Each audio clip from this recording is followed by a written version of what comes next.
Pumunta sa unang araw ng burol ay si Alden Richards, spotted din si Claudine Barreto na halos hindi makapaniwala at iyak nang makausap niya ang anak ni Jacqueline na si Andy. Grabe, no? Spotted din sa unang gabi ni Miss Jack ay ang batikang aktor na si Christopher De Leon. Si Ramon, Spotted din si katrabaho sa, Batang Quiapo. Ivana Alawi na nakatrabaho ni Jacqueline Jose sa Batang Quiapo.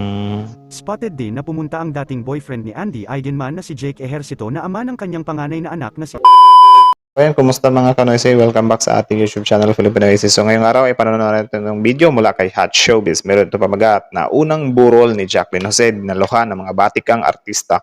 So dito makikita natin yung mga batikang artista na pumunta dito, at yun talaga nga mga napamahal na kay Miss Jacqueline Jose na nakikiramay din sila. Again, mula kay Hot Showbiz, supportahan nyo yan. Tapos yun, kung trip nyo ng mga ganitong reaction video may kasama kayo manood. Siyempre, wag nyo na rin kalimutan i-subscribe yung YouTube channel natin, Filipino AC. So, di na natin patatagalin pa. Simulan na natin. Again, ang title ng video ito, unang burol ni Jacqueline Jose, dinaluhan ng mga batikang artista. Start. Ganap na ang unang gabi ng burol ng batikang aktres na si Jacqueline Jose. Yun.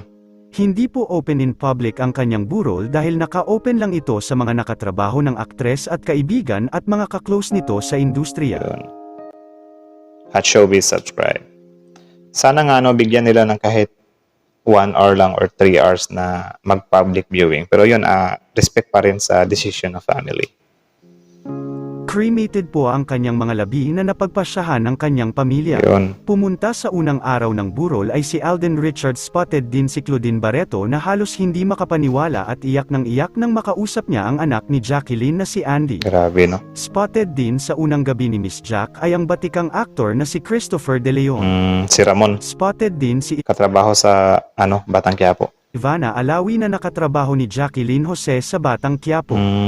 Spotted din na pumunta ang dating boyfriend ni Andy Eigenman na si Jake Ejercito na ama ng kanyang panganay na anak na si Ellie. Narito ang mga kaganapan sa unang burol ng batikang aktres na si Jacqueline Jose.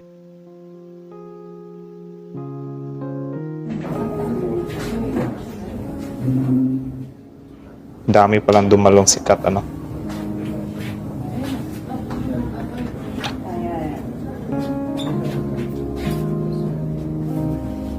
Yan na, dumating na yung urn. Cremated po siya, guys.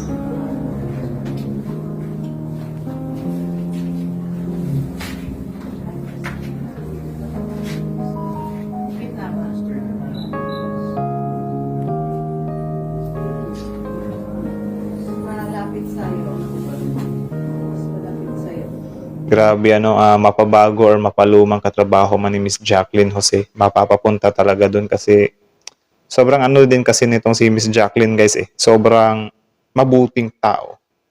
Like, though kontrabida yung mga role niya, pero sobrang mabait na tao daw yan, guys. Yun yung sabi ng mga nakakakilala sa kanya.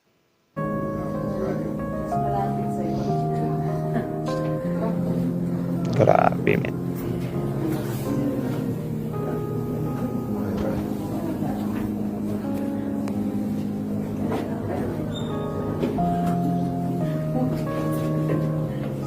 Sa middle ba? Sa middle.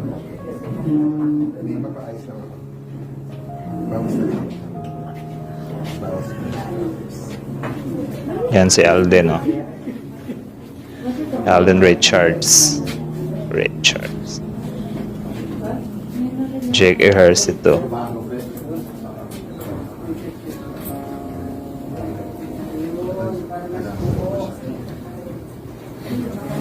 Tapos mga Eigenman's family na to.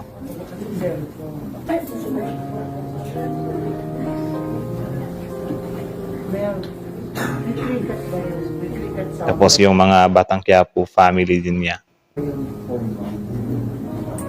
Pupunta yan dyan. Dyan yan.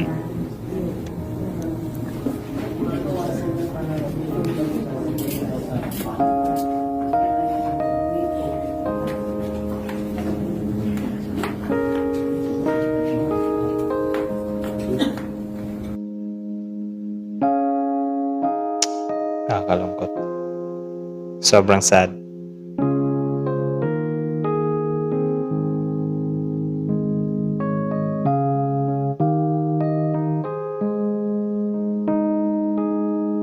Grabe ano, pati din talaga mga Eigenman families bumisita din.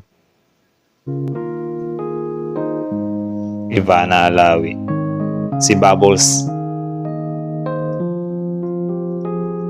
Katrabaho niya sa Bilibid si Don Ramon, no.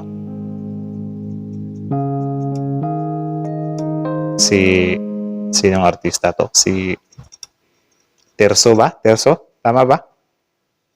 Terso Cruz. Yeah, correct me. Lumabas yung dila eh. Lorna Tolentino. Ang dami pala, no?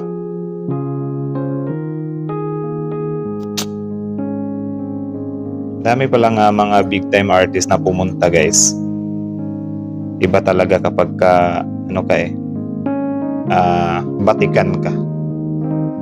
Sobrang kilala mo. Like, sobrang dami mo rin talagang mga sikat na mga artista na all along. So, yun, all along ba? Tama ba? Mula kay Hot Showbiz, tapos yun, credit sa mga may-ari ng clips. Supportahan nyo yan, Hot Showbiz, link nasa description box below. Tapos, syempre, bago nyo iwan yung channel natin, huwag nyo na rin kalimutan mag-subscribe, click notification bell, at mag-iwan ng like sa video nito. So, yun guys, unang burol ni Jacqueline Jose dinaluhan ng mga batikang artista. Kita nyo naman, sobrang daming batikang artista na bumisita. Christopher De Leon, Ivana Alawi, Lorna Tolentino, Alden Richards, sino pa yon? Terzo Cruz. Basta madami guys, tapos for sure may pupunta pa dyan, especially sila Coco Martin. Basta sobrang dami for sure.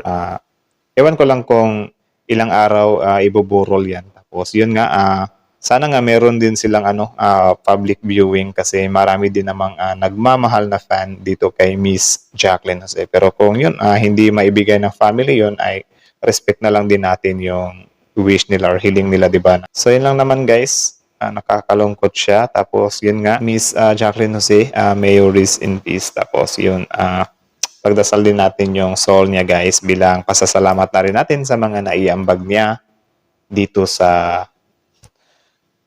showbiz, tapos sa larangan ng pelikula, saan pa man, kung saan mo siya nakilala. Kung isa ka sa na-inspire niya, napaiyak niya, napainis niya, so ipagdasal natin yung soul niya na sana'y makapiling niya yung ama natin sa langit, di ba? Yun, sobrang din, especially nung may nakita or may na-react na rin kasi ako na story niya, sobrang nakakalungkot din yung buhay niya guys. Like, nangungulila siya sa mga anak niya. Alam niyo yon yung as a mother, kapag lumalaki na yung mga anak mo, siguro maraming makakarelate sa pagdaanan ni Miss Jacqueline Jose, na yun nga, lumaki na yung mga anak niya, may kanya-kanya ng family, tapos yun, siya na lang mag-isa sa bahay. Sobrang nakakalungkot yun. Though, sobrang dami nga nakaka-relate na mga nanay na ganun. So yun lang naman guys. Again, kayo, anong masasabi nyo? Anong mensahe nyo? Comment down below. Tapos yun, again, pray for the ni Miss Jacqueline Jose. So yun lang naman, antabayanan pa ang ating mga next update patungkol dito. Kaya naman subscribe. So again, Filipinoises out. Hot Showbiz 2.